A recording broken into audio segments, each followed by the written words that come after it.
Patrick and Glenn fail. Patrick a rascal. He robs Enoch Reese. I remained in Manti until April 1851, when I, still in the employ of Patrick and Glenn, came down to Spanish Fork and helped to open the first farm on that stream. It was known as the Reese Farm. Here we had many Utes about us. I often traded with them and they were always friendly, remarking that I had a different expression in my eyes, a more kindly look than the people in general had for them. The fact is, I felt from the depths of my heart sincere friendship for them, and no doubt manifested it in my looks. My employers had failed in business, having no capital to commence with, and turned over their property to the Reese brothers of Salt Lake City. Patrick proved to be a rascal. When I called on him for a settlement, he denied the most he was owing me. He was then in Provo, in charge of several $1,000s worth of stock belonging to Enoch Reese, who was sending him out to meet his train of merchandise coming in.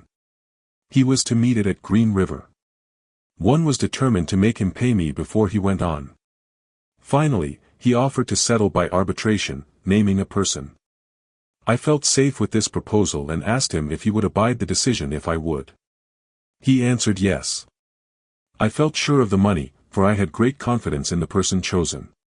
He seemed a just and good man, and in my simplicity I supposed he would be able to judge correctly in the case. I was careful not to make any demand excepting what I knew to be perfectly just. Mr. Patrick denied in toto my account, and the arbitrator decided that I was attempting to wrong Mr. Patrick. This was a stumper for me, but I said I would stand it, and inasmuch as I had to pay for the privilege, I intended to tell all hands what I thought of them.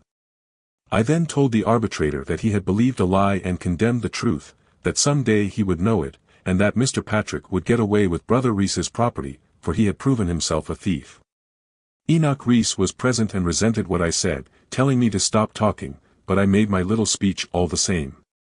About 6 weeks afterwards I met Brother Reese in Provo, and the first words he said to me were, "Well, Brother Jones, what do you think has occurred?" I replied, "Patrick has got away with your stock." "Yes," said he has sold the whole of it and sloped for Oregon." I told him I was glad of it, for he might have listened to me. I also learned afterwards what had blinded the arbitrator. He was owing Mr. Patrick some $500, and the latter had told him he could wait 6 months for all except what was owing Jones, so all that was decided in my favor he had to look up. Consequently it was easy to understand why Patrick did not owe me much.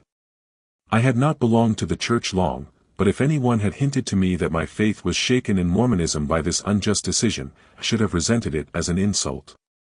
To me it was simply a human weakness which Mormonism had nothing to do with.